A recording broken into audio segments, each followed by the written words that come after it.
Absolutely no markings on this squad car. Got ourselves a Pine County Sheriff's Deputy here. 405 WMZ. You see that in your rear view, definitely take caution and slow down. No, thank you, sir. All right. Can I get your name and badge number since you've made contact? Sure, my name is Deputy Hawkinson, badge number 554. Have a great day. Can I ask you why you're recording your vehicles and plate numbers? You can ask all you want, sir.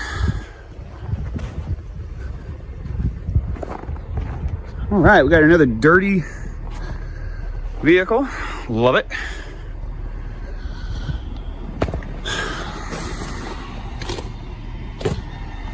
All right. Let's take a look at something here. As we all know, you have to establish privacy. Let's check out the zoom features on this camera. Hey, sir. No, you can't be zooming. Absolutely, I can, sir.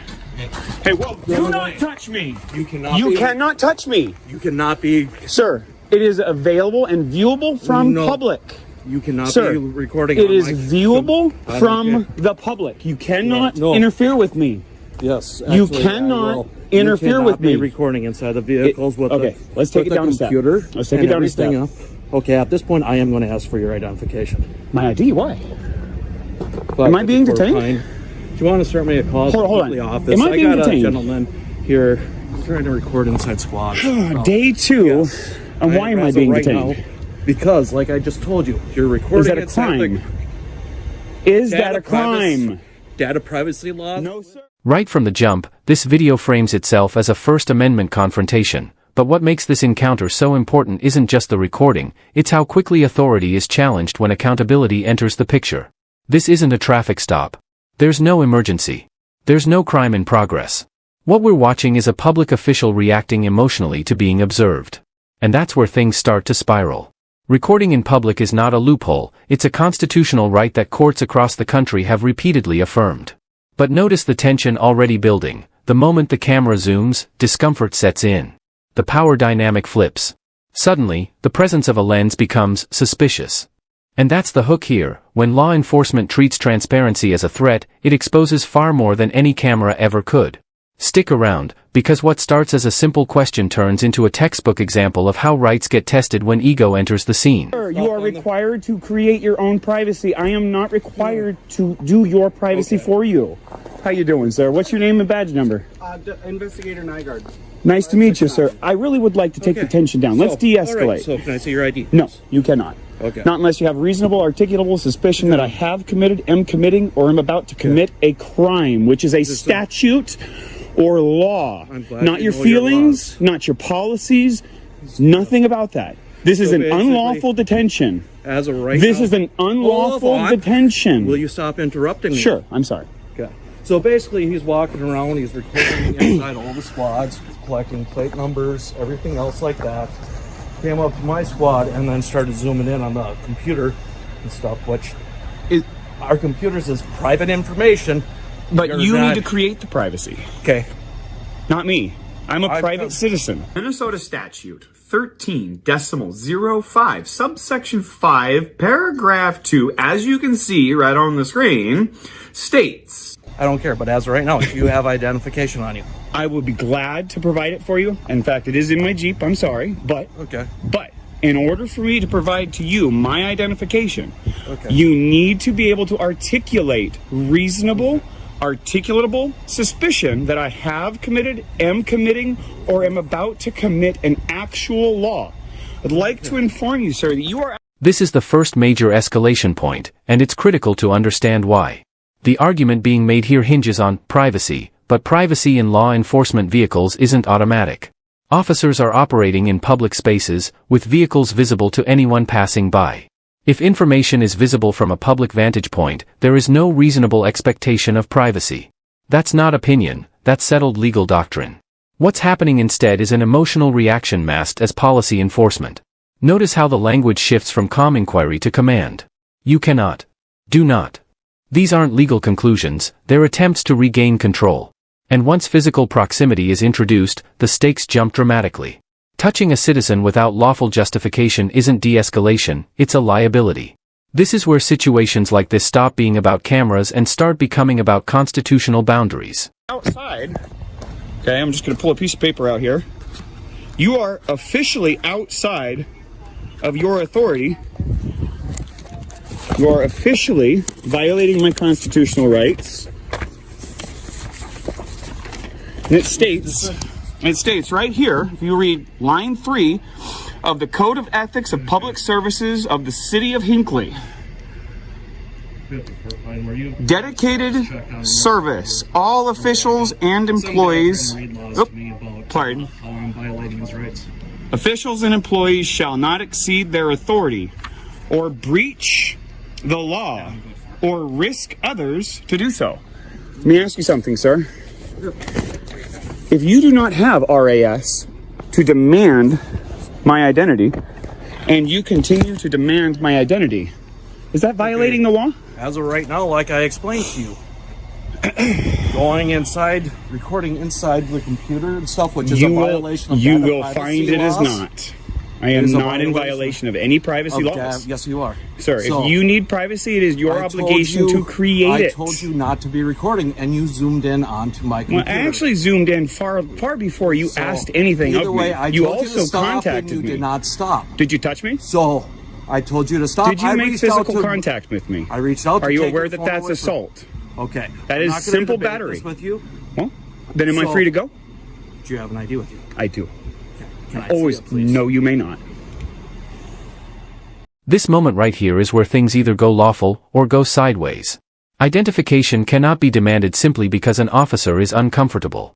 Reasonable articulable suspicion isn't a buzzword, it's a legal threshold. Without it, detention becomes unlawful. And listen carefully to how the citizen frames this: statutes, not feelings. Laws, not policy.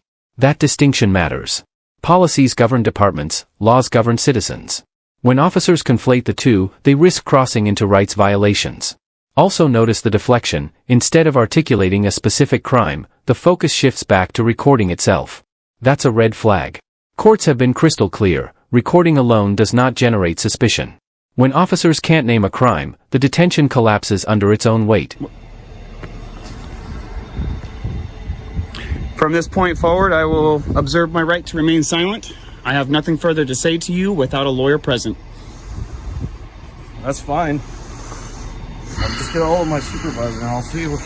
Maybe he'll educate you. Do you really have to be so rude?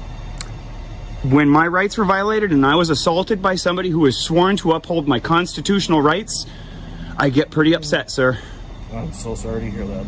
I'm sorry to hear that you don't know my rights or care about my rights, and you want to try and use tools of intimidation to take my rights away from me. I'm not going to have it. Take any rights away from Are you demanding my ID? I am asking you for... Am I free to go?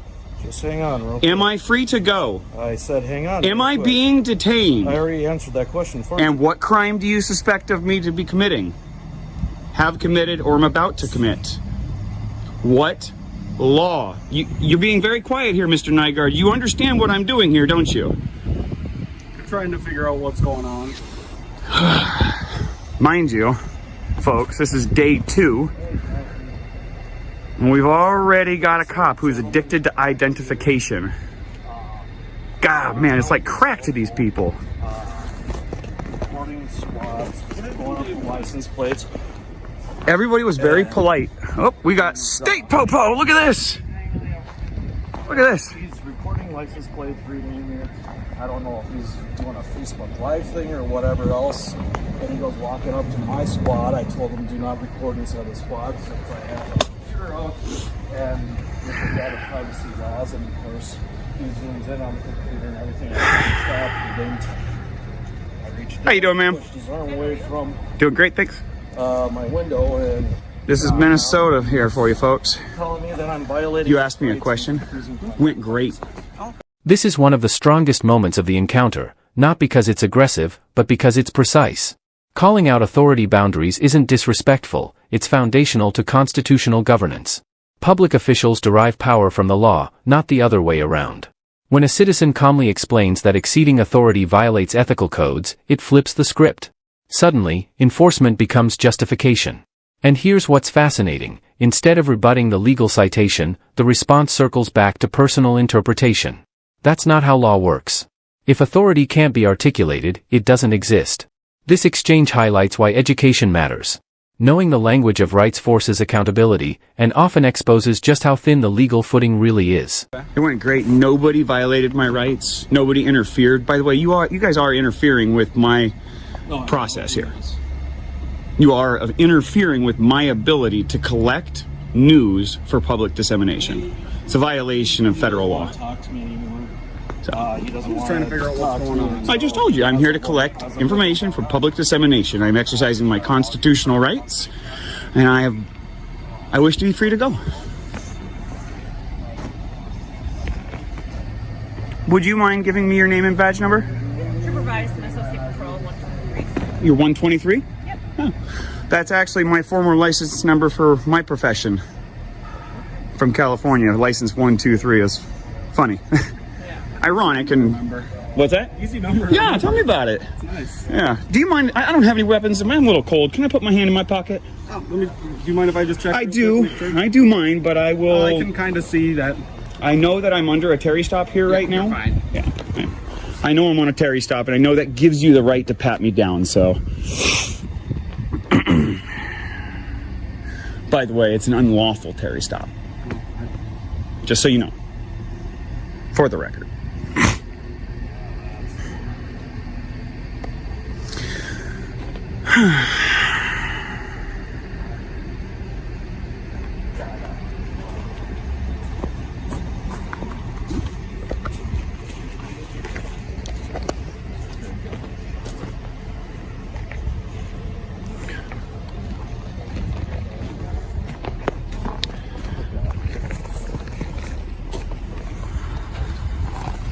No, he just keeps following me around with his phone. I'm in That's public, about sir. it. So. C. Hawkinson, Tyrant, in charge. Oh, you're coming here? Okay.